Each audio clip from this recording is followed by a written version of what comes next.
Alright, before I get into this video, I'd just like to make all praises to the Most High. Excuse me, say how grateful I am still being alive.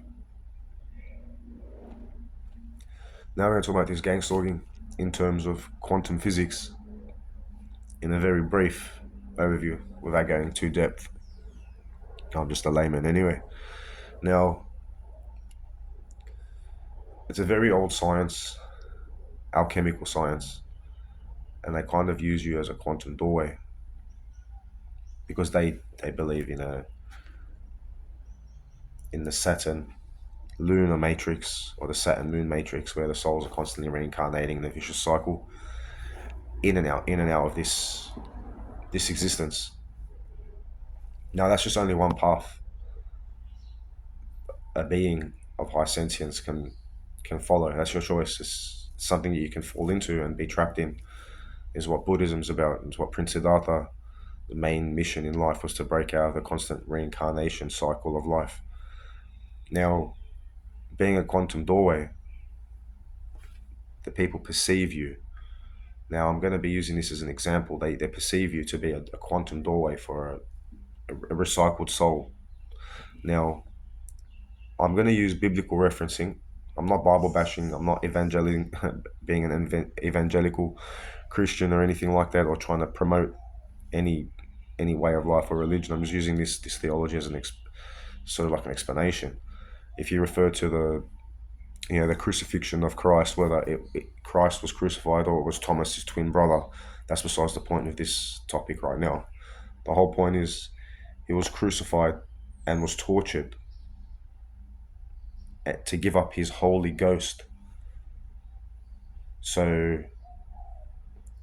after it was done, the final word was, the seventh word was, it is done. You got 7 chakras and the crown chakra.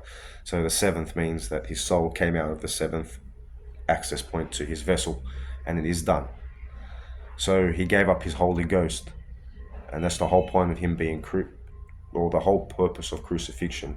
Just like the Spanish Inquisition and the witch's hammer being burnt at the stake and tortured, is to give up your ghost, your Holy Ghost, your spirit, your soul. Spirit and souls are 2 different things, but it's to give that up. This also falls into the same gangstalking, but in a modern day context. They can't strap you down to a bench, put thumb screws on you, bend you, twist you, poke you, cut you, and torture you, just like they did in the Spanish Inquisition. But they're doing psychological methodologies, which still gets your body reacting and releasing the chemicals from your brain, which the same chemicals would be released if it happened to you physically. So they're still causing and inflicting the same damage without touching you. It's no touch torture. So these networks of people will calculate and coordinate your life,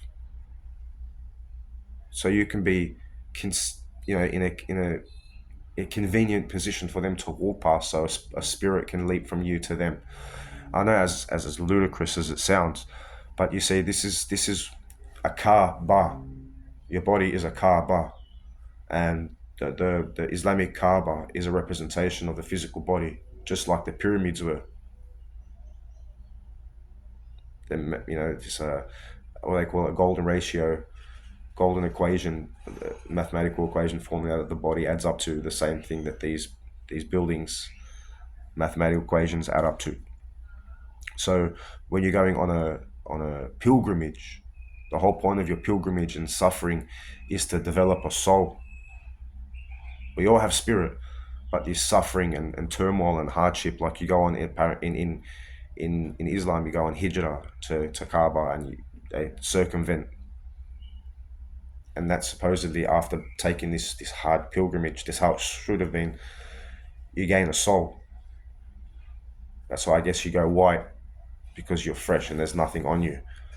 You're empty, you're blank, and then when you come back, you're full. You're not a blank canvas. And I guess it's the same with Judaism, Christianity, as in also with the El Camino de Santiago. It's the track from southern Spain all the way to, I think it's France, in the middle of the mountains somewhere, Pyrenees Mountains, or along that. It's the track that St. Thomas took, which was the twin brother of Yeshua, or as most people call Jesus. Jesus is the Roman Greek whitewashing of hijacking of a name, which is Zeus. Jesus is Zeus. So his name is Yeshua or Yeshua. But anyway, that's besides the point. Um, I know it's Ramadan, and I have a lot of respect for people that fast in Ramadan and go through this hardship. It is a bit of a difficult month, a difficult journey.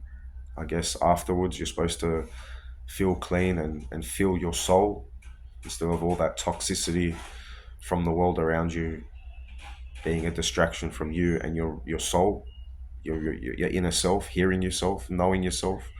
It's, being caught up in the crowd, running around, not hearing yourself. It's a good month for that, I guess, and I do respect that. This overall gangstalking, it's built up on superstition, facts, physics, quantum physics, religion, theology, spirituality, and it's just been all amalgamated, I should say, and it's not even an actual science, and they dictate, manipulate, create scenarios in your life so they can cross paths with you, just so they can have spirit to jump from you to them, and that's what your life's dictated to be. Now, could you imagine the net that you'd feel that you have placed on your life, the limitation? It's an oppression, and my heart goes out to anybody that's experiencing what I'm experiencing. And if you want to look deeper into this, in the Hindu and Buddhist religion, Brahman priest wears an orange robe, and he's a high priest because he channels spirits. Now, if you look at prisons have orange and greens. Green is the same thing because it's the natural color of vegetation, and green chlorophyll reacts to light. And I guess ether, spirit, or soul essentially becomes a vehicle of light and essentially gets recycled back to nature. So this is what they're trying to use: quantum doorways on a industrial scale. I guess this was what the Holocaust was all about to begin with.